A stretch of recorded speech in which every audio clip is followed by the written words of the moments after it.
মিথিলা জানো এখানকার বাদামগুলা অনেক মজার। আরে ও কি করতেছে? বাদাম কেন খাচ্ছে? আরে এই লোকটা আবার কে? আরে বাবা, এই লোকটা আবার কি? আল্লাহ, আমার থাপ্পড় কেন মারলো? বুঝলাম না, মিথিলাকে চর মারলো কেন? তুই কলেজের কথা বলে বাসায় পার্কে সেসব ছেলেদের সাথে ঘুরতেছস? আরে কে আপনি? আপনি আমার গায়ে কেন হাত দিলেন? বাহ বাহ বাহ, আমি বুঝতে পারছি এই ছেলে তোর বয়ফ্রেন্ড হয়, তাই না? এখন বয়ফ্রেন্ডের সামনে তুই তোর ভাইকে চিনতে পারতেছস না? আরে এই লোকটাই কি মিথিলা বড় ভাই? ভাই? কার ভাই? আর কিসের ভাই? আমি তো আপনাকে চিনি না।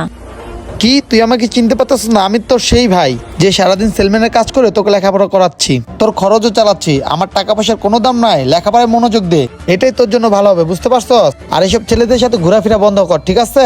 দেখেন, আমি আপনাকে ভালো করে বলছি, আমি আপনাকে চিনি না। আর আপনি কি আমাদের দুজনের মাঝখানে কথা বলা? আজব তো, এরকম করতেছে কেন উনি?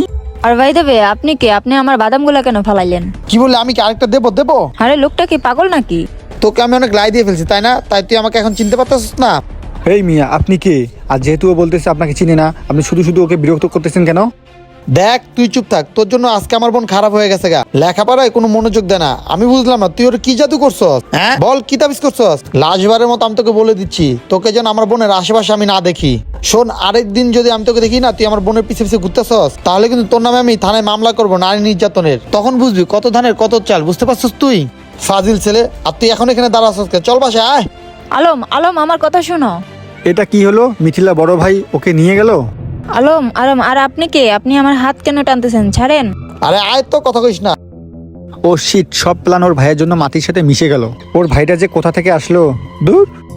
আর আপনি কে? আপনি কোথাকার ভাইয়া? আপনাকে তো আমি চিনি না। আপনি আমার হাতটা ছাড়ান তো, বলতাছি।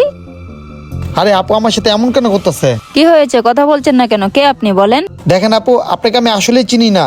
কি আপনি আমাকে চিনেন না? তো কেন এখানে আমার হাত ধরে টেনে নিয়ে আসছেন? আর বোন কেন বলছেন? দেখেন আপু, প্লিজ আপনি আমাকে মাফ করে দেন, মনে কিছু করেন না। আসলে আপনি জীবন বাঁচানোর জন্য আমাকে এই রিস্কটা নিতে হয়েছে, আর আমি ভুলবশত আপনার গায়ে হাত তুলে ফেলছি। প্লিজ আপনি আমাকে পারলে মাফ করে দিয়েন। কি আপনি আমার জীবন বাঁচানোর জন্য গায়ে হাত তুলেছেন? আমাকে কে মারতে চায়? আপনি যে ছেলের সাথে ওখানে দাদা কথা বলতেছিলেন ওই ছেলেটাই আপনাকে জীবন থেকে সরিয়ে দিতে চাইছে। আর যে বাদামগুলো খাচ্ছিলেন ওই বাদামে বিষ ছিল। আর আপনি পাগল হয়ে গেছেন? ও আমার বয়ফ্রেন্ড, ও আমাকে মন থেকে ভালোবাসে। আপনার কথা আমার বিশ্বাস হচ্ছে না। ও আমাকে কেন মারবে? আপনি কি উল্টাপাল্টা কথা বলতেছেন? আমি জানি না ওই ছেলেটা আপনাকে কেন মারতে চাই, কিন্তু আমি ওখানে দাঁড়া দাঁড়ায় ওদের সব কথা শুনছি। শোনেন তাহলে। মামা, আমি তো খুব বিপদে আছি। মিথিলার 10 লাখ টাকা আমি কিভাবে দিব বলেন তো? আর আমার কাছে তো একটা টাকাও নাই। আরে মামা, এত টেনশন করছ কি জন্য? ওরে তো লাইফ থেকে সরাই দে। আরে ওনার এসব কি বলে? কাকে লাইফ থেকে সরাই দিতে বলতেছে? মামা, এটাই তো বুঝতেছি না, ওকে আমি আমার লাইফ থেকে কিভাবে সরাবো। আরে এত টেনশন করা কি হলো? যেহেতু ওই তোরে বিশ্বাস করে, তাহলে খাবারের সাথে কোনো বিষ মিশিয়ে ওরে খাওয়ায় ফেলা। আর এইভাবে মারা গেলে তোরে কেউ সন্দেহ করবো না। এত ভয় পাওয়ার কি হলো? কি একটা মেয়েকে মেরে ফেলতে চাচ্ছে? আরে মামা ঠিক আছে, কিন্তু আমি লাশটা কোথায় ফেলাবো? আর যদি কেউ জানতে পারে তাহলে তো আমার কেরিয়ারটাই নষ্ট হয়ে যাবে। আর এত টেনশনে কি হলো বেটা? 500 টাকা হলে লাশ গায়েব করে ফেলানো যায়? আর এই চিন্তা করস?